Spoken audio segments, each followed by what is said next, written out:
Hey everyone. So I wanted to kick the course off with market structure, and the reason being is this is the absolute most important concept. If you're going to get one thing right, this is the absolute biggest thing you need to get right. Learning proper market structure will allow you to get on the right side of things more often than not, and it'll ensure that you're trading in the correct direction most of the time. Now, market structure can be quite simple by the way the textbook examples are drawn. Obviously, as we get into the real market, things can get a little more hectic. So this is why we're going to do it in 3 steps. We're going to go over the textbook examples, then we're going to go into the realistic examples, and then in the next video, we're going to jump into actual market structure on the candles, where we'll do daily structure, then 4-hour, then we'll jump into 15-minute, and then I'm going to show you how all these times correlate together and how to use them properly to form an analysis. Now, the majority of our analysis is going to come from the 4-hour and the 15-minute to day trade. And our entries will come off the 1 minute with 4-hour and 15-minute structure behind us. So let's start.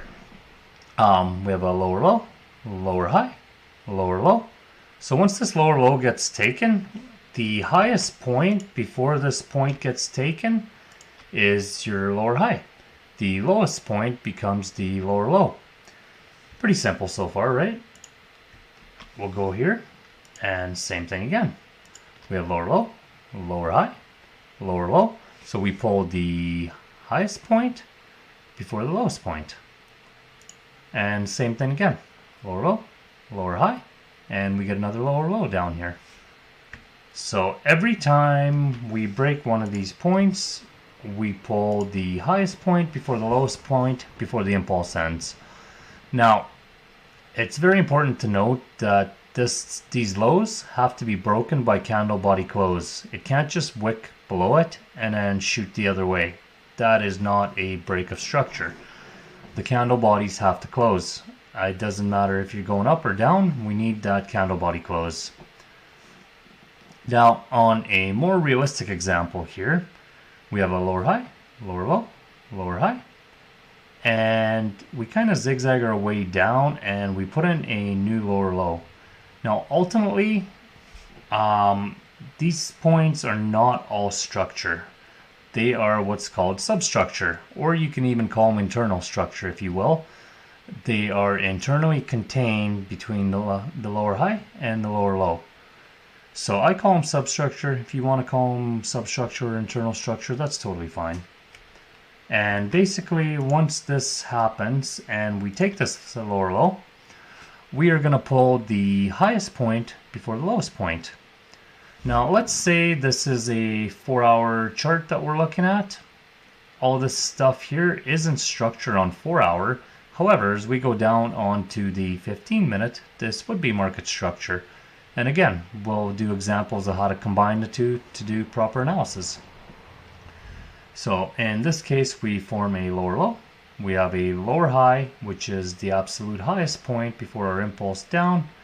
And now we have another lower low. So the bearish trend is still continuing, obviously. Again, lower low, lower high, lower low, lower high, and we get a lower low. We will pull the highest point before the lowest point. And it's very important to get this concept right, because if you start mapping all these little areas as structure, it can get very confusing and you can get quite lost.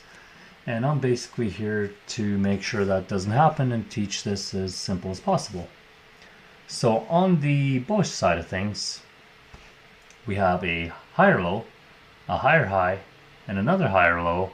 We then put in another higher high. So once this high is taken, we create new structure. Another higher high is created. This higher high now pulls back, creates a new higher low, and another impulse to the upside gives us a new higher high. So now we will map structure the exact same as we did before, except this time it'll be the lowest point before the highest point. So nothing really changed, just go in a different direction. Again, higher low, higher high, higher low, and another higher high. So simple enough on the textbook side of things. So a more realistic example would be something like this. Obviously, we have a higher low, a higher high, and another higher low. Once this point is taken, which does happen over here, we will again pull the lowest point before the highest point. So the lowest point being right here, the highest point being right here. All these points are substructure, and it is important to not map them as market structure. They are something, they can be used as confluence to trade, and you'll definitely be taught how to do that properly, but it's more important that you understand how to map structure properly.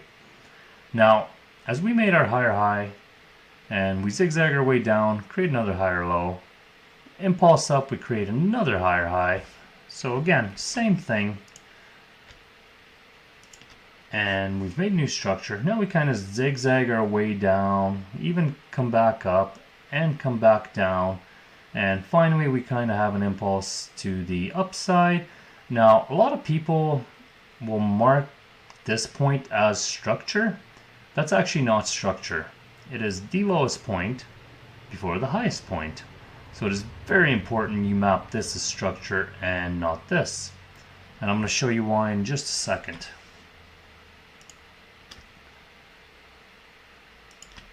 So if this is your lowest point and this is your highest point, this is market structure. And as long as this low stays intact, you stay bullish.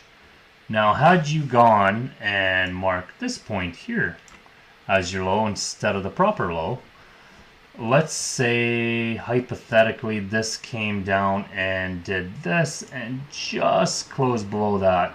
Right away, you're just like, oh, well, we just turned bearish. It's time to start shorting. Well, no, you didn't turn bearish because this is actually your real low. This is not the right low. And it's very important you get this right. Now, something I want to talk about too is a confirmed trend versus an unconfirmed trend and a trend reversal. So we have the same textbook scenario here as you had over on the right. Bearish trend, and we have a bullish trend. For a bearish trend to be confirmed, we need two lows. One low, two low. This trend is now confirmed bearish.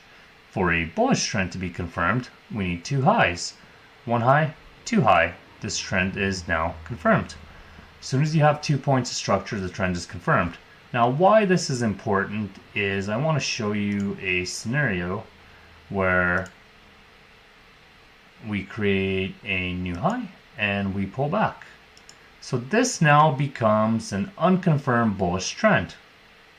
Now, if we do not make another high and we just make another low from here, this basically becomes a bearish trend again. We failed to establish a bullish trend because we only made one high and then we came down and put in a new lower low. So this is still a confirmed bearish trend. Now on the flip side of things, let's say you have a trend that puts in a new high and you put in a second high. This is now a confirmed bullish trend. And this trend is more likely to continue since you have two high points. Whereas one high point, at this point, you're just like, okay, we could possibly have a trend reversal. So you'll start being open to buys, but you still have to be open to sells as well, as this trend is not confirmed.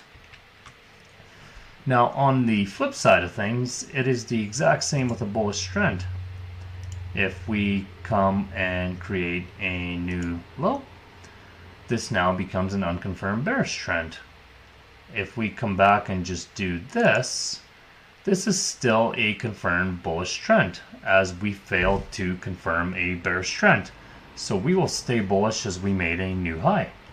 Now on the flip side of things, if we come in and we put in two new lows, this trend is officially confirmed bearish and is more likely to continue down. It's very important to understand the difference between confirmed trend and unconfirmed trend, because the two will be used very differently in terms of risk management and direction of trades. Once a trend is confirmed, that's your highest probability to go in that direction. Unconfirmed, yes, that's your direction, but you have to be open to the opposite direction until the trend is confirmed. So we'll end this video here, and next video we're going to go into daily market structure on actual candles. I'll see you guys in the next video.